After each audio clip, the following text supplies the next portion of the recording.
औज़ु बिल्लाहि मिनश्शैतानिर्रजीम बिस्मिल्लाहिर्रहमानिर्रहीम।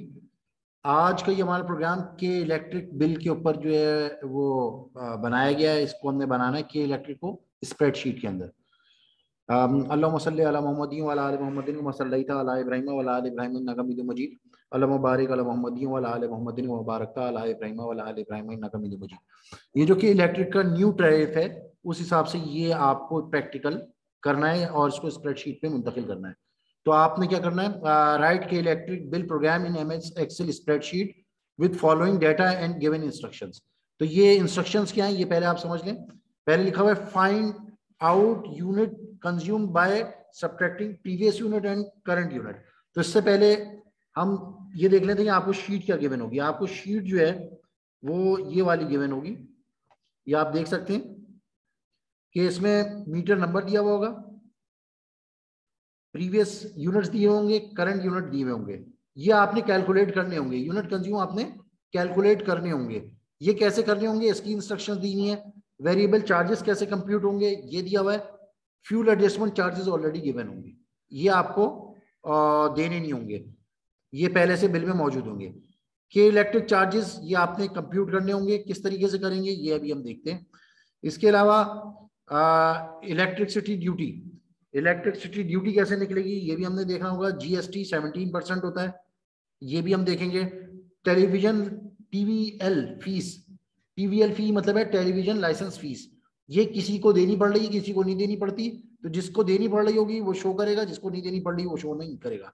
इसके अलावा चार्ज फॉर द पीरियड, यानी कि जिस पीरियड यानी जिस मंथ, हमारे यहाँ पीरियड जो है वो मंथ होता है, चार्ज फॉर द मंथ आप कह लें इसको, या charge of for the period कह लें, ये कैलकुलेट करने हमने।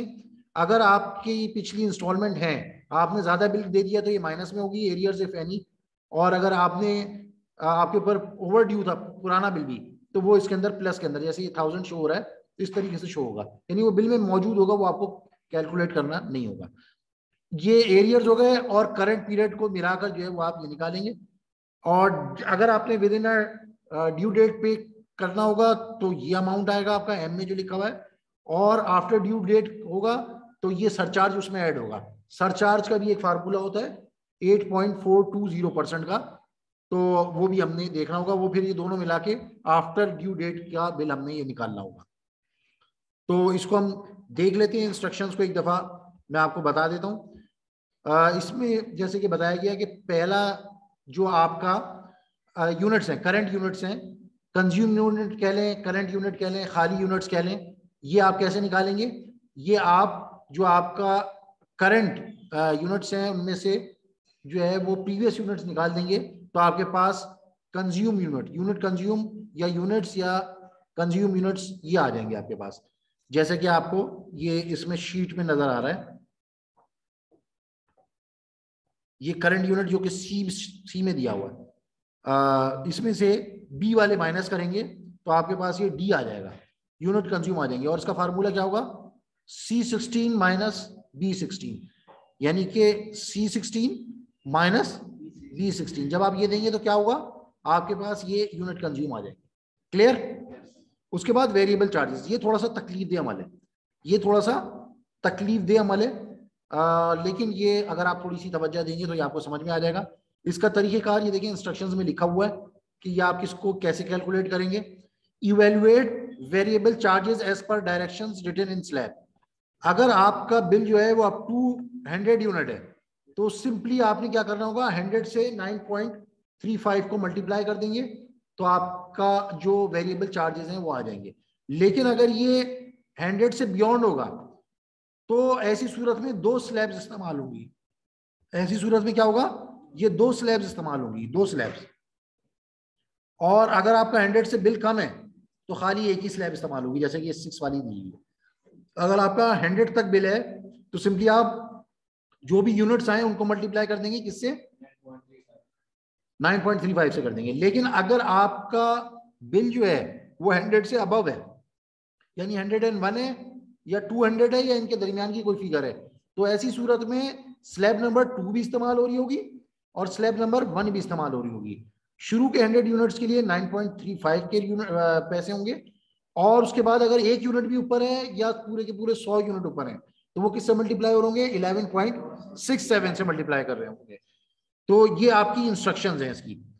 इसके अलावा अगर आपके यूनिट्स जो हैं, ये देखिए ये लिखा हुआ है इसमें, फर्स्ट जो होंगे वो किससे होंगे 9.35 से, और बाद के जो है वो किससे होंगे, वो आपके 11.67 से। अगर आपका बिल जो है वो अप टू 300 यूनिट्स है, अगर अप टू 300 यूनिट्स हैं, तो जैसे कि मैंने बताया कि लास्ट 2 स्लैब्स इस्तेमाल होंगे, हमेशा लास्ट 2 स्लैब्स इस्तेमाल होंगे। तो अब आपका स्लैब जो है वो 9.35 वाला नहीं, बल्कि फर्स्ट 200 यूनिट्स के लिए इस्तेमाल होगा ये वाला 11.67 वाला यूनिट होगा, और 200 से बियॉन्ड 300 तक जितने भी हैं उनके लिए ये वाली स्लैब इस्तेमाल होगी, जिसमें 13.76 है, जिसमें 13.76 है। यानी कि ये वाली स्लैब और ये वाली स्लैब इस्तेमाल होगी अगर आपकी यूनिट्स जो है वो 300 तक है। ये वाली और ये वाली स्लैब इस्तेमाल नहीं होगी। ये कब इस्तेमाल होगी, जब 200 यूनिट्स होंगे। जब 300 यूनिट्स होंगे तो ये 300 वाली स्लैब आखिर के 100 आखिर के यूनिट्स के लिए जो 2000 को निकाल के जो 200 को निकाल के बनते हैं, और 200 तक ये वाली स्लैब होगी। इसी तरह अगर 400 तक आपका यूनिट है तो इसमें भी लास्ट 2 स्लैब होंगी, एक तो 400 वाली इटसेल्फ हो जाएगी। 300 यूनिट्स जो होंगे उनको शुरू के वो इससे कैलकुलेट करेंगे 13.76 से, और 300 से अबव 400 तक जितने होंगे उनको आप कैलकुलेट करेंगे 22.8 से। यही चीज आपकी इस डायरेक्शंस में भी लिखी हुई है कि 400 अगर आपकी यूनिट होंगे तो फर्स्ट 300 जो है वो आपके इस तरह से कैलकुलेट होंगे, और 300 से बियॉन्ड अप टू 400 तक जो है वो 22.8 से होंगे। क्योंकि इसमें आगे जो यूनिट्स है उनके लिए भी जो स्लैब दी हुई है, जो के इलेक्ट्रिक की जो हमने पीडीएफ फाइल वहां से उठाई है, उन सब में ये सब 22.8 है। ये उन्होंने फ्यूचर के लिखा हुआ है, ताकि अगर आगे रेट बढ़े तो ये यहाँ से 22 के बजाय इसको 25 कर दें, फिर 28 कर दें, फिर 30 कर दें। लेकिन क्योंकि फिलहाल ये अभी 22.80 है, तो लिहाजा लास्ट 2 स्लैब्स के भी वही रेट होंगे जो कि आपके 400, 500, 600 और 700 के लिए होंगे।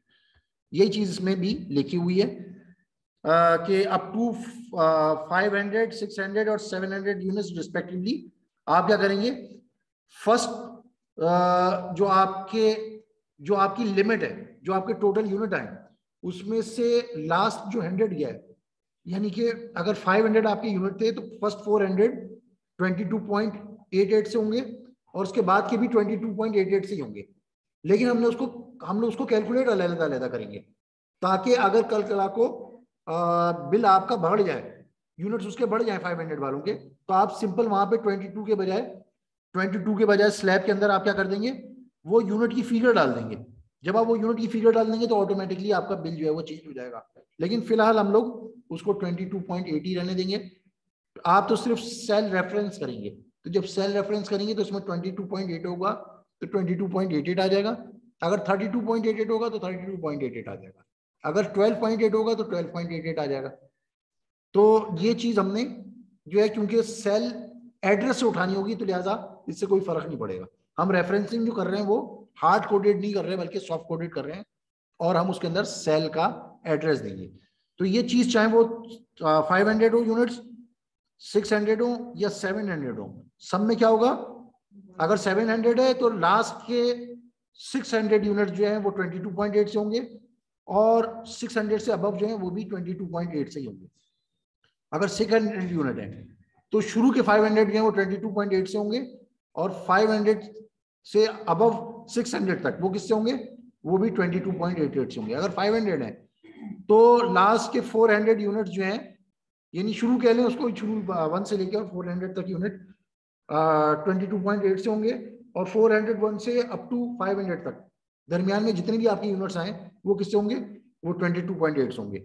अगर आपके यूनिट्स बढ़ जाते हैं 700 यूनिट से, आपके कंज्यूम यूनिट्स बढ़ जाते हैं 700 यूनिट से, तो आपके जो वेरिएबल चार्जेस होंगे वो कैसे कंप्यूट होंगे कि 1 से लेके 700 तक जो यूनिट है वो 22.8 से कैलकुलेट होंगे, और 700 से बढ़कर जितने भी यूनिट हो, 1 हो, 10 हो, 1000 हो, 10,000 हो, 1 लाख हो, वो सब के सब 25.98 के हिसाब से कैलकुलेट होंगे। इसी तरीके से ये आपका जीएसटी भी बता दिया गया है कि 17% होता है। ये भी अगर गवर्नमेंट चेंज करना चाहे तो अगर आप यहाँ से चेंज कर दें तो आपका बिल चेंज हो जाएगा। इलेक्ट्रिसिटी चार्जेस जो हैं वो के इलेक्ट्रिक चार्जेस थे, वेरिएबल चार्जेस थे वो आपके। के इलेक्ट्रिक चार्जेस जो है वो 1.5% होंगे। किसका? जो आपके वेरिएबल चार्जेस अभी हम निकालेंगे, जिसके लिए स्लैब्स दी थी हमने। और जीएसटी जो है वो बेसिकली इलेक्ट्रिसिटी चार्जेस को वेरिएबल चार्जेस में ऐड करके उसका 17% हम निकालेंगे तो ये जीएसटी निकल आएगा। लेट डेट होगी तो सरचार्ज लगेगा, अदरवाइज नहीं लगेगा। टीवी लाइसेंस फीस अगर आप देते हैं तो ये लगेगी, अदरवाइज हम इस खाने को जीरो शो करेंगे वहां पे। और इसी तरीके से ड्यू डेट वहां पे मेंशन होगी।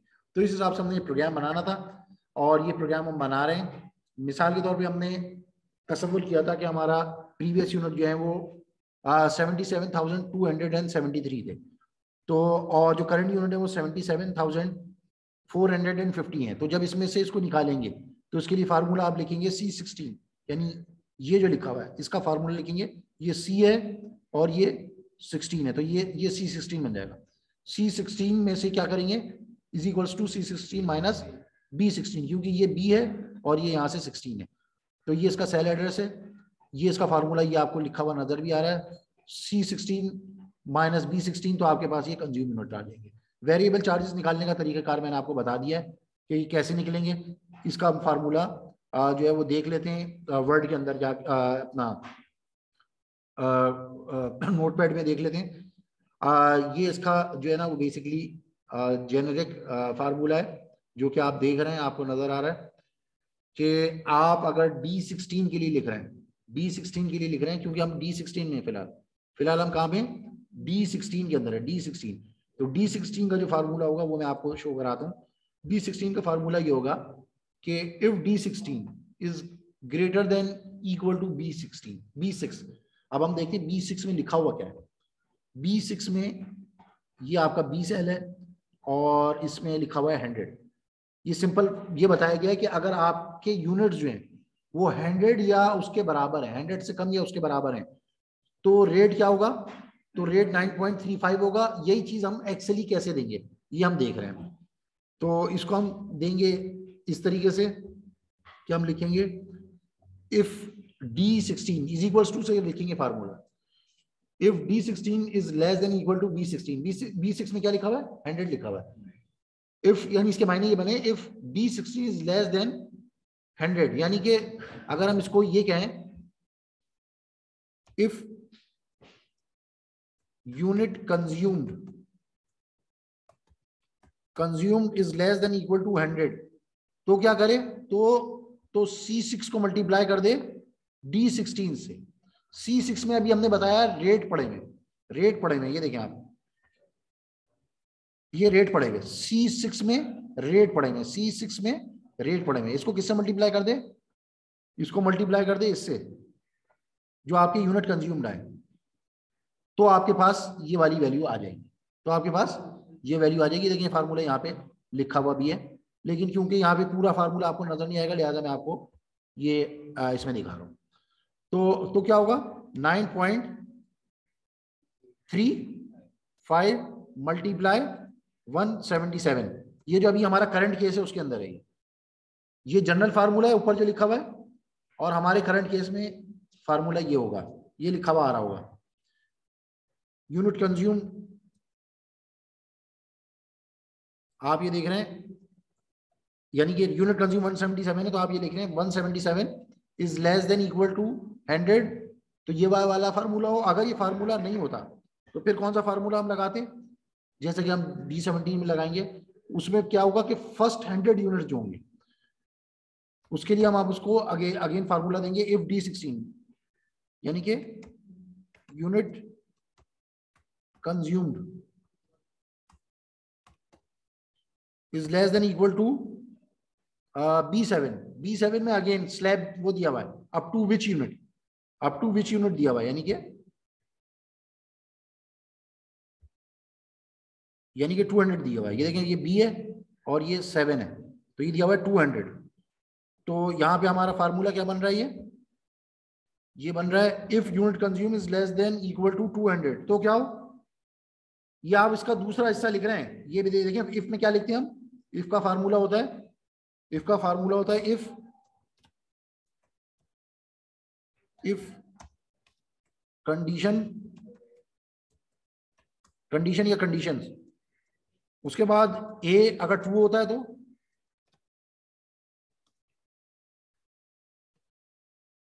वरना बी फॉल्स में, ये होता है। तो ये हमने लिख लिया, ये यहां तक जो है ये एक कंडीशन है, ये कंडीशन जो है कॉमा तक, ये देखिए ये रही। और ए अगर ये ट्रू हो कंडीशन तो ये चलेगा, जैसे कि मैंने बताया इफ ट्रू होगा तो उसके कंटेंट्स क्या हो जाएंगे, जिस सेल में ये लिखा हुआ होगा उसके कंटेंट्स ये हो जाएंगे, कंटेंट्स ये हो जाएंगे या ये फार्मूला हो जाएगा। और अगर फॉल्स होगा तो बी हो जाएगा। लेकिन बी में अगर हम ये लगा दें तो हमारे पास तो यूनिट जो है वो 200 से भी कम हो सकते हैं, 300 से भी कम हो सकते हैं, 400 से भी कम हो सकते हैं। सबकी स्लैब अलग अलग है। क्योंकि सबकी स्लैब अलग अलग है तो लिहाजा हम डायरेक्ट उसको मल्टीप्लाई नहीं करेंगे, हम क्या करेंगे एक और इफ लगाएंगे। जब पॉसिबिलिटीज और बढ़ती हैं तो हम मजीद इफ लगाते हैं। तो हम क्या करेंगे, if unit consume is less than equal to 200, तो फिर क्या करें, तो फिर जो है आप मल्टीप्लाई करेंगे किसको, ये लिखा हुआ B6, B6 में क्या लिखा हुआ है 100 है, B6 में 100 है, 100 मल्टीप्लाई C6, C6 में क्या लिखा था अभी हमने निकाला है, ये लिखा हुआ है 9.35, 9.35 यह आपने कर दिया। इससे अगर आपका बिल जो है वो 100 से ऊपर था तो 100 यूनिट तो कैलकुलेट हो जाएंगे, लेकिन 100 से ज्यादा वाला कैलकुलेट नहीं हो रहे क्योंकि उसकी स्लैब चेंज है। तो उस स्लैब को इसमें बिल में ऐड करने के लिए करेंगे प्लस का साइन लगाएंगे, लेकिन प्लस का साइन लगाने से पहले इसको ब्रैकेट में कर दीजिएगा, इसको ब्रैकेट में कर दीजिएगा। ब्रैकेट में करने के बाद यहाँ पे प्लस का साइन लगाएं। और अब आपने यूनिट कंज्यूम निकालने हैं। आपके वाले केस में जैसे 177 है, आपके वाले केस में क्या है 177 है, तो ये कैसे निकलेंगे, ये निकलेंगे D16 माइनस B6। D16 में आपकी यूनिट कंज्यूम है यानी 177 माइनस B6 में क्या लिखा हुआ है 100 लिखा हुआ है, B6 में 100 लिखा हुआ है। ये जो भी आप लिखेंगे वही होगा। B6 में अगर 200 लिखा होगा तो यहाँ पे भी 200 ही आ जाएगा ऑटोमेटिकली। तो ये करेंगे आप, और इसको किससे मल्टीप्लाई कर देंगे, जो न्यू स्लैब है आपकी, न्यू स्लैब के जो रेट है वो C7 में दिए हुए, ये देखिए न्यू स्लैब के जो रेट हैं वो C7 में दिए हुए। शुरू के 100 यूनिट आपने इससे निकाल लिए। अब 1 से लेके और 77 तक के यूनिट जो 100 के बाद के वो किससे कैलकुलेट होंगे, 11.67 से कैलकुलेट होंगे। ठीक है, तो ये क्या होगा, C7 में क्या लिखा हुआ है 11.67। क्लियर। अब ये हमारा जो फार्मूला है वो यहां तक कंप्लीट हो गया, यहां तक कंप्लीट हो गया हमारा फार्मूला। लेकिन अभी हमने आगे और जाना है क्योंकि उन्होंने के इलेक्ट्रिक वालों ने कई स्लैब्स दी हुई हैं, ये इन्होंने 700 प्लस तक की स्लैब्स दी हुई है। लिहाजा अभी हमने सिर्फ कहां तक कैलकुलेट किया है, अभी हमने सिर्फ 200 तक कैलकुलेट किया, कंडीशन जो है 200 तक दी है।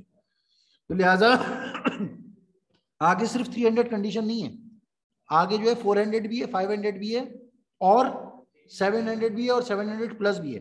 तो लिहाजा पॉसिबिलिटीज और बन रही हैं। जब पॉसिबिलिटीज और बनती है तो हम क्या करते हैं, इफ का फार्मूला लगाते हैं। तो हम यहाँ पे भी इफ लगाएंगे, if unit consume is less than equal to 300, तो क्या हो, ये पढ़ना है आप लोग, ये पढ़ रहे हैं, आगे पढ़ते जाएंगे, पीछे आपको डेटा उसका मिलता रहेगा। हमें शीट पे जाने की जरूरत है भी नहीं, अगर आप चाहें तो खुद ही यहां से देख के बता सकते हैं। तो D16 में लिखे हुए क्या है 177 लिखा हुआ है ना वैसे तो, लेकिन 177 हमारा यहाँ पे खत्म हो गया। ये अब हम आगे का देख रहे हैं। अगर यहाँ पे यूनिट 177 नहीं होते बल्कि 277 होते तो क्या होता। तो मैं 177 को चेंज नहीं कर रहा, यहाँ पे यूनिट कंज्यूम ही लिख देता हूँ, यूनिट्स कंज्यूम कर देता हूँ, units consume is less then 300। तो क्या हो, तो 200 शुरू के जो 200 यूनिट्स होंगे वो किससे कैलकुलेट होंगे, शुरू के 200 यूनिट्स किससे कैलकुलेट होंगे, यहां पे लिखा हुआ इफ C7 से कैलकुलेट होंगे। बी स्टेरिक C7, यानी कि आपने जो लिखे हुए कौन से लिखे हुए 200 मल्टीप्लाई बाय C7 में क्या है 13 पॉइंट, C7 में क्या है ये देखें, ये देखें याद रखेंगे, ये देखें 13.76 और B6 में क्या था 200 था, ठीक है। और ये अभी आप कर रहे हैं 300 वाला सिलसिला, तो ये आप देखें यहां पे क्या आएगा 200 किससे मल्टीप्लाई होगा 11.67 से, ये तो मल्टीप्लाई हो गया। आपके अगर 277 बिल आया होता, इस केस में नहीं है लेकिन हम तसव्वुर करते हैं, तो क्या होता 200 यूनिट तो हो जाते 11.67 से कैलकुलेट, लेकिन अभी कितने यूनिट बच गए बाकी 77, तो वो किससे मल्टीप्लाई होंगे, अभी मैंने बताया ये लिखा हुआ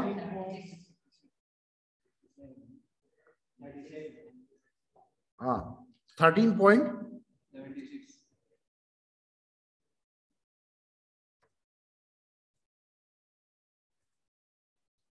अच्छा वो यूनिट कैसे निकलेंगे, वो यूनिट इस तरीके से निकलेंगे कि यूनिट्स कंज्यूम्ड माइनस क्या 200 किस में लिखा हुआ है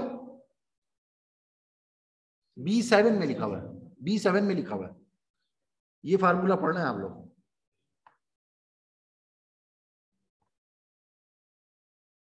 ठीक है।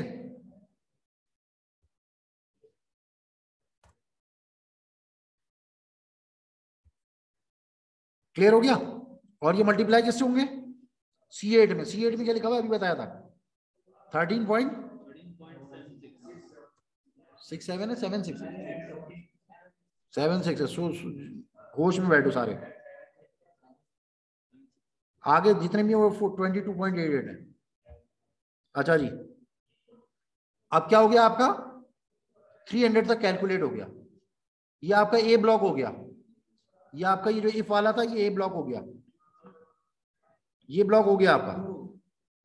अगर ट्रू होगा तो, ट्रू नहीं हुआ अभी, ट्रू तो पहले हो चुका है, मैं तो आगे समझा रहा हूं आपको, आगे यूनिट ज्यादा भी हो सकते हैं। अच्छा अब आपने बी को भी तो देखना है कि अगर 300 यूनिट ना हो, अगर ये कंडीशन फॉल्स हो, अगर ये कंडीशन फॉल्स हो, अगर 377 हो तो 377 तो 300 से कम नहीं है ना, तो ऐसी सूरत में क्या होगा 377 भी हो सकता है, 477 भी हो सकता है, 577 भी हो सकता है, 677 भी हो सकता है और 777 भी हो सकता है।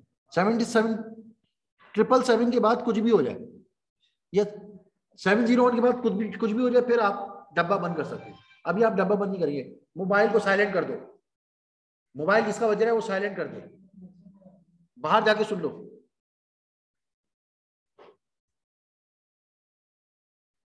अच्छा जी, तो मैं आपको बता रहा था कि क्या करेंगे, अब दोबारा इफ लिखेंगे, उसके बाद यूनिट्स कंज्यूम्ड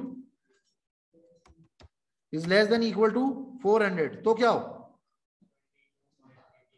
ये कौन सा कर रहे हैं हम लोग, ये वाला कर रहे हैं।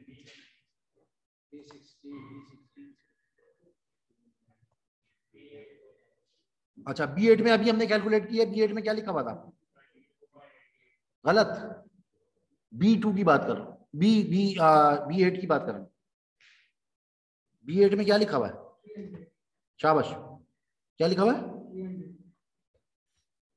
तो आप क्या करेंगे 300 को मल्टीप्लाई करेंगे किससे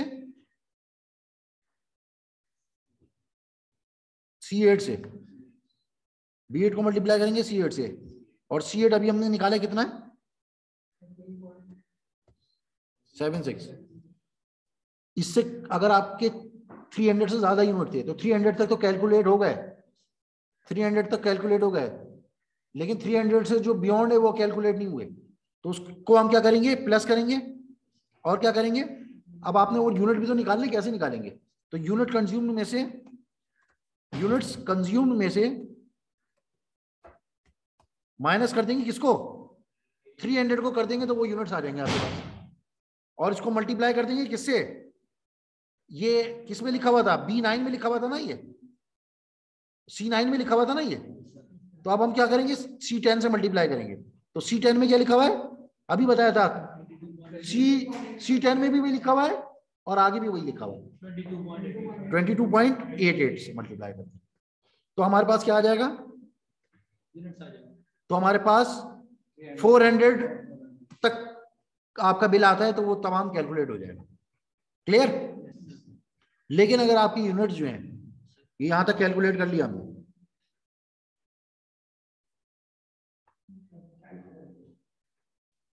अच्छा जी, ये यहां तक हो गया आपका, ये यहां पे चेक करते हैं। तो ये आपका क्या है? C9 है, यहां तक हो गया आपका। ठीक है, अब हम ये देख रहे हैं आपका अगर 4 से एक्सीड करता है अप टू 500 तक है तो स्लैब 5 चलेगी आपकी। तो कौन सी चलेगी स्लैब? आपकी स्लैब 5 चलेगी। अब ये वाली चल रही है स्लैब। ठीक है, ये क्या होगा? हाँ, इफ बताओ, unit consumed is less than equal to 500 तो क्या होगा? 400 से मल्टीप्लाई कर दोगे किसको? 22.88 को, और ऐड कर दोगे यूनिट कंज्यूम्ड में से। मैं यूनिट्स लिख रहा हूं टाइम बचाने के लिए, यूनिट कंज्यूम होंगे इसके मायने। ठीक है, यूनिट्स माइनस क्या? शाबाश, वेरी गुड। और इसको भी किससे करोगे? इसको करोगे C10 से। लेकिन C10 में लिखा हुआ क्या है? अभी 22.88 लिखा हुआ है। कल को अगर के इलेक्ट्रिक चार्ज बढ़ा देगा तो ऑटोमेटिकली यहाँ पे 22 पॉइंट नहीं, उससे जो बड़ी वैल्यू होगी या छोटी वैल्यू होगी वो आ जाएगी। बात समझ में आ गई? आगे चलो, ये कंप्लीट हो गया तुम्हारा 500 तक। उसके बाद शाबाश, मैं नीचे लिख रहा हूं ताकि तुम लोगों की समझ में ज्यादा है। अब क्या होगा? If unit consume is less than equal to 600 तो क्या हो? शाबाश, 500 मल्टीप्लाई बाय C11। ठीक है, C11 ये वाला ये कर दूं ताकि वीडियो में तुम लोगों को नजर आ जाए। ठीक है, ये 500 किससे हो जाएगा? 22.88 से हो जाएगा। और प्लस क्या होगा? Units consumed minus 500 multiply 22.88।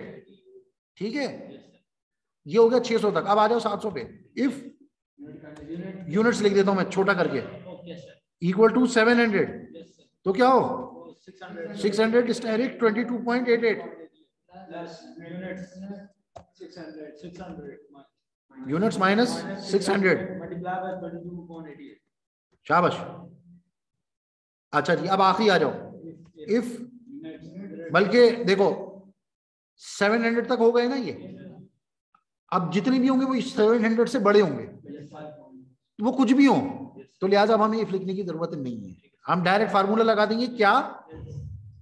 Comma डाल के, कॉमा ये हमने डाला हुआ है, कॉमा डालने के बाद कॉमे के बाद लिखना तुम लोग, मैं यहां पे लिख रहा हूं 700 मल्टीप्लाई बाय 22.8 से होगा। ठीक है, प्लस 700 से जो अबव होंगे वो कैसे निकलेंगे? यूनिट्स माइनस 700 कर दोगे तो वो निकल आएंगे। और उसको किससे मल्टीप्लाई कर दोगे? आखिरी जो रेट थे वो 25 पॉइंट, ये लिखे हुए इस स्लैब में 25.98 25.98 आप कर दोगे। ये पहला ब्रैकेट खत्म, ये पहला इफ खत्म हो गया, फिर ये दूसरा इफ खत्म हो गया, फिर ये तीसरा इफ खत्म हो गया, चौथा खत्म हो गया, पांचवा खत्म हो गया, छठा, सातवां। ठीक है, ये आपका फार्मूला बन गया। ये आप लगा दोगे वेरिएबल चार्जेस में, यानी कि जो हमने यहाँ भी लिखा हुआ था, तो ये आपका ये वाला कंप्लीट हो जाएगा phase. Variable charges, fuel adjustment given होंगे, इन दोनों को ऐड करोगे ये आ जाएगा के इलेक्ट्रिक चार्जेस। ये देखो ये लिखा हुआ E6 F6 और E6 को जमा करोगे, E16 को और F16 को जमा करोगे तो के इलेक्ट्रिक चार्जेस आ जाएंगे। इनका 15% लगाओगे तो ये इलेक्ट्रिसिटी ड्यूटी आ जाएगी। 15% का फार्मूला 15 नहीं 1.5%, ये लिखा हुआ 1.5%। अगर ये चेंज करती है के इलेक्ट्रिकल 3% कर दे तो आप यहाँ पे 3% कर दोगे, ऑटोमेटिकली नीचे कैलकुलेट हो जाएगा वो। अच्छा जी, जीएसटी 17% होगा, जीएसटी 17% होगा, लेकिन किसका 17% होगा? वैल्यू एडेड टैक्स का होगा। के इलेक्ट्रिक चार्जेस में जमा करोगे इलेक्ट्रिसिटी ड्यूटी, उसका 17% आपने निकालना है, उसका 17% E5 में लिखा हुआ है, तो आप E5 लिख दो या 17% निकालने का फार्मूला लिख दो, दोनों सूरतों में आपके पास रिजल्ट आ जाएगा। क्लियर? उसके बाद टाइप बी लाइसेंस फीस अगर तुम दे रहे हो तो 35 रुपए चल रही है आजकल, और अगर नहीं दे रहे तो 0 लिख देना। इनको कैलकुलेट करने का क्या तरीका है, इन सबको ऐड कर लो तो तुम्हारे पास ये फिगर आ जाएगी। ये देखो, ये लिखा हुआ फार्मूला इसका। उसके बाद एरियर्स, अगर तुम्हारे पिछले कोई बिल है बकाया जात या तुमने ज्यादा दे दिया है तो माइनस में आएगा, जैसे नीचे दिया हुआ है, और अगर तुम्हारे ऊपर कोई चार्जेस हैं पुराने तो वो प्लस में आएंगे। कोई चार्ज नहीं है यार, 0 लिख देना। अमाउंट पेबल क्या होगा? एरियर्स को और करंट चार्जेस को, इसको और इसको जमा कर लोगे तो तुम्हारे पास अमाउंट पेबल आ जाएगा। उसके बाद ड्यू डेट है, ड्यू डेट को मैच करोगे, पे डेट को देखोगे कि मैच कर रही कि नहीं कर रही। पहले आप सरचार्ज निकाल लोगे। सरचार्ज कितना है? सरचार्ज कितना परसेंट? 8.42%। 8.42% है, जो कि हमने E7 में लिखा हुआ है। यहाँ पे E7 लिख दो या 8% का फार्मूला लिख दो, एक ही चीज है। बात समझ में आ गई? तो आपने सरचार्ज निकाल लिया। उसके बाद डेट से मैनेज किया इसको, जिस दिन पे हुआ है वो डेट, और जो ड्यू डेट है, और जो ड्यू डेट है ये 6 जनवरी लिखी हुई है, ये देखो ड्यू डेट। अगर पे डेट इससे बियॉन्ड है, पे डेट इससे बियॉन्ड है, जैसे कि इसमें हुई भी है, तो सरचार्ज इसमें ऐड हो जाएगा। सरचार्ज जो है पेबल अमाउंट में ऐड होके ये बन जाएगा, ये पे करना होगा। और अगर नहीं है तो फिर क्या होगा? जैसे मैं इसको 6 जनवरी कर देता हूं,